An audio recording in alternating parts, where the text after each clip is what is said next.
Alrighty, guys.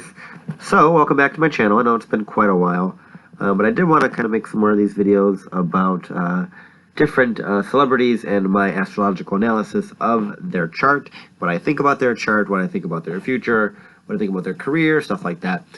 So, as of right now, I am doing the birth chart of Miss Camila Cabello. She is born on March 3rd, 1997 at 9:50 a.m. in Cuba.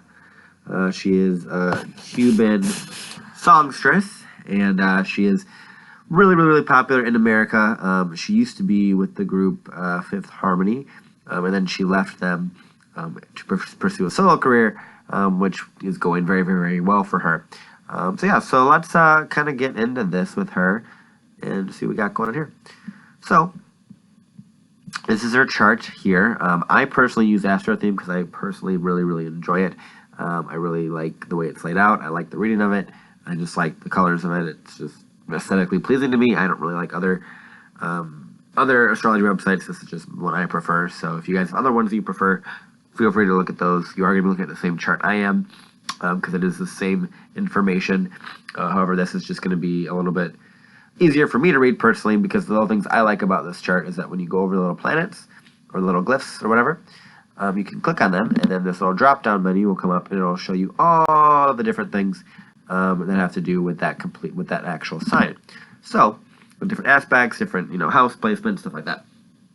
So let's just kind of get right into it. So her chart is pretty intriguing, to say the least. She has quite a lot of Pisces energy and Aquarius energy, as well as 10th house and 11th house energy.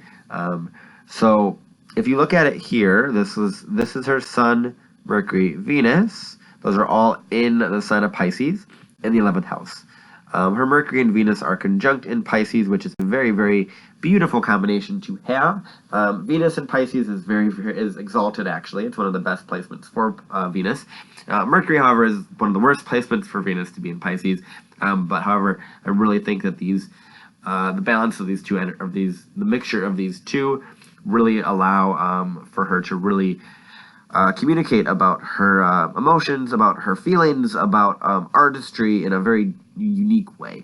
Because Mercury and Pisces are very commonly they very commonly use music or art to express themselves, because Pisces is a very artistic sign. Mercury doesn't really know how to function well in that sign, but with it having Venus to kind of help it kind of stay grounded a little bit, as much as a Pisces can be, it does really help that out, and really allow for a lot of skills in regards to writing and communicating artistically, because Mercury and Venus are both conjunct in Pisces. Even Mercury alone in Pisces would be able to do this, but the Venus is definitely adding more value and more weight to that Mercury, allowing it to express itself more fully. So we have that. We also have, of course, her Sun in Pisces as well at 13 degrees. It's very interesting placement to have in general, just to have her a lot of her energy be focused on Pisces and Aquarius like things, and some Libra too. Just kind of a lot going on here. But the Pisces Sun really gives her that otherworldly sort of presence. Her Sun really chose to shine in this Pisces like way. So it definitely allows her to really be strong and be a personality and be a very interesting, unique person in that regard. So we do have her moon in Sagittarius, which is a very good placement for the moon. I personally really enjoy being around Sagittarius moons because they're very optimistic, fun-loving, jovial is the word. Very just positive people that are very optimistic and looking at the good things in life. Their emotions are very positive in that regard too. She does have that square Mars in Libra, which is an interesting placement, just because it does show that there could be some domestic abuse or some abuse by a authority figure. So I would definitely recommend, I would definitely recommend that she doesn't really get involved with people in authority in regards to her management or things like that. I'm not saying that her management is doing a bad job or anything of that nature. I just think that management And I see a lot of like the Me Too movement. I think is something that she could definitely relate to. Being a woman in the entertainment industry, I just think that she could. I just think that it's very difficult for her to really be the sexual being that she is and be the expressive being that she is and not have that sort of domineering masculine presence objectifying her and all those things. It's a very difficult role to play, and I cannot fully relate because I am not a female artist, but I do know that it's difficult for female artists in the industry to be able to get ahead because of without objectifying their bodies, without just selling sex. And although she is doing that for sure, I think it's not really what she wanted to do. I don't think she wanted to sell her body in that regard or do any of those things. She is a very attractive woman, but I just think that there's so much more to her than her body and that.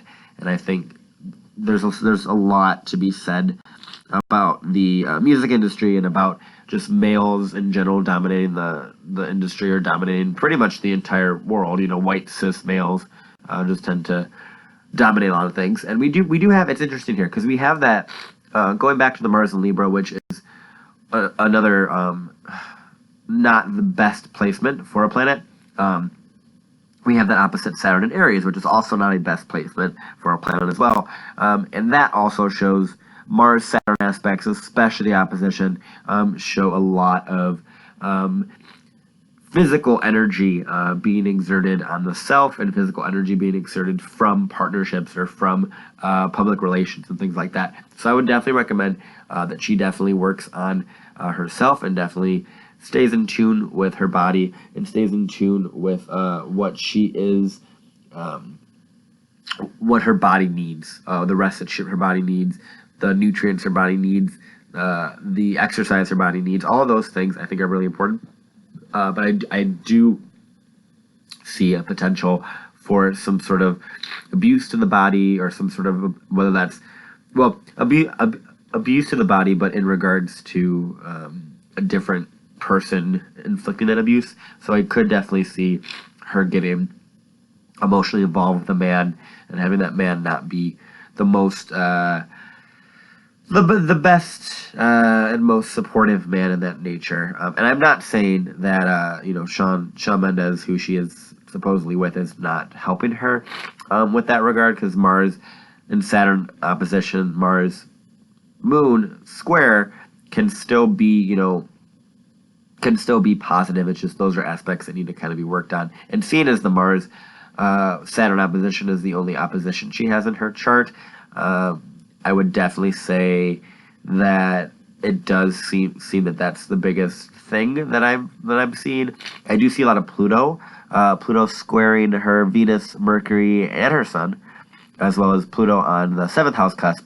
So there is this theme of domestic power and giving people that are in a relationship with her, giving her that sort of power control. There is that the Scorpio and the Pluto energy definitely asks the native or the person that this is to really dig deeper on the psychological levels and really understand psychological motives of people and why people do what they do. And she definitely, I don't know her personally, but I do feel like she has a very strong understanding of at least herself.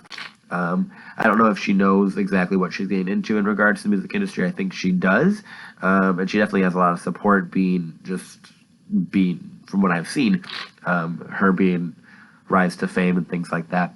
But yeah, having a lot of Taurus, Scorpio, it's interesting because she has that Taurus, Scorpio energy here. So you can see the ascendants in Taurus, the 7th house cusp is in Scorpio, and then we have her Saturn in Aries here, opposite her Mars in Libra. So those are kind of interesting sorts of polarities. So Taurus and Scorpio is the polarity of self-value and the value of others, and then Aries and Libra have the value of, or the focus of the self versus the focus of the other, and both of those kind of tie into one another. So the Aries, the sense of self, ties into the self-value, which is Taurus. And then we have Libra, the other, the idea of other, the partnership. And then the Scorpio is right after that, which is what other people's values, other people's stuff, in a sense, the deeper parts of people. Scorpio is a very powerful sign. She does have a lot of Pluto in her chart. She does have her Neptune, Uranus is right on that midheaven, so definitely helping her in that regard. She does have a Capricorn midheaven, so that just proves that she's a very hard worker, and she's very seen as a very strong, dominant personality in the public. So we have that. But it's the thing that I really just feel like intuitively that I need to focus on in this video for the next couple minutes is just her power, because having Pluto in Sagittarius here, we have that, let's pull up the charts there. So it's square Pluto, square Mercury, square Sun, then a couple sextiles, and a trine to Pluto.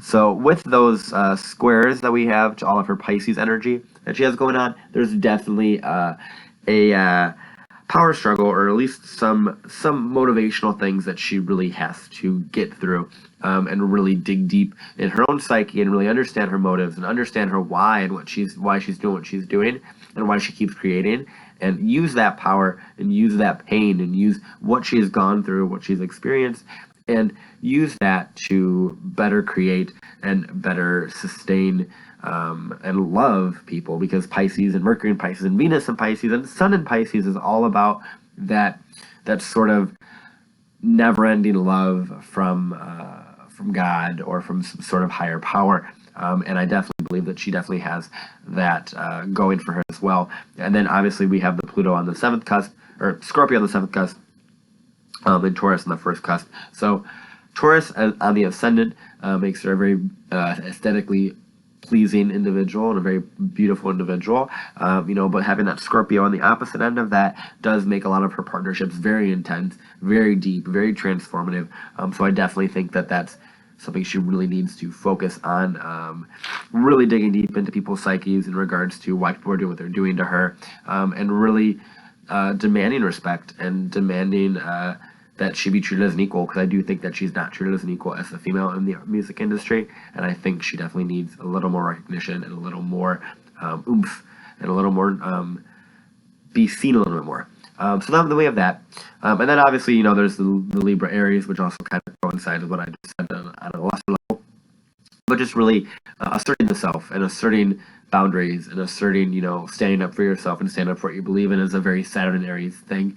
So they definitely need to believe in themselves, believe in their self-value, believe in what they offer, and really know what that is and really know what is on brand for them and be able to bring that out at a moment's notice and be that strong leader that they really, really want to be. And then we have the Mars in Libra, which, as I said again, is kind of points to a little bit of a domestic sort of controlling or issues with relationships in general. So that's my kind of video on Camila Cabello. I hope you guys like this. I am going to be doing a video with her and Shawn Mendes pretty soon as well, just to kind of, clear that up and kind of do a synastry on them and see what it is that they have going for their relationship, what it is that we can see in the near future. But yeah, I hope you guys really enjoyed this video. I love you guys, and I'll see you guys soon. Bye.